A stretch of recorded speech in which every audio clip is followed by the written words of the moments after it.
So here it is, the big question.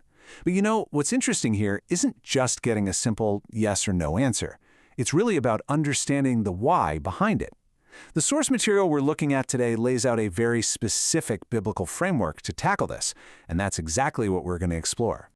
Now, right off the bat, the problem starts with the word Pongal itself. You see, according to the author, there is no single concrete definition for it. It means very different things to different people, which makes a simple one-size-fits-all answer pretty much impossible from the get-go. And this, right here, is the foundation of the author's entire argument. It doesn't start with the festival, but with the idea of meaning itself.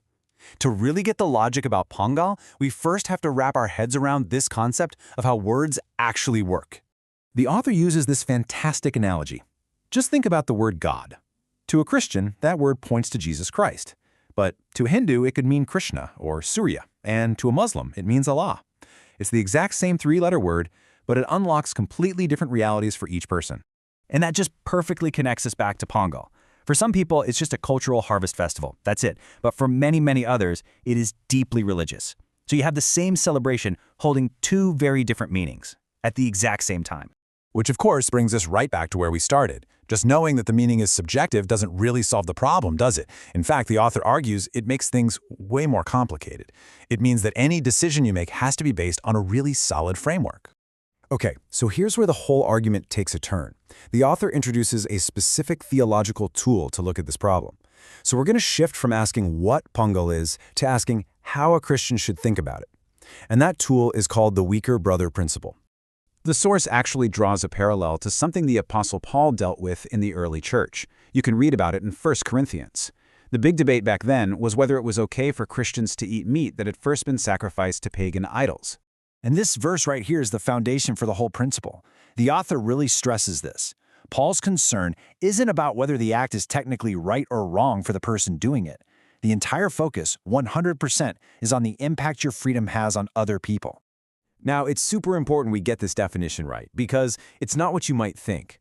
A weaker brother isn't someone who's less spiritual or a bad Christian. It's simply a person whose conscience is more sensitive. Someone who might get really confused if they see another believer doing something that, to them, looks like a compromise of faith. And this is Paul's incredible conclusion. I mean, think about this. He's basically saying, if my freedom to eat meat causes someone else to stumble in their faith, I will give up meat forever. The big takeaway is that love for other people outweighs your own personal freedom. So let's make this practical. How does the author take this ancient principle about idol meat and apply it to a modern question about celebrating Pongal? Well, this is how that bridge is built.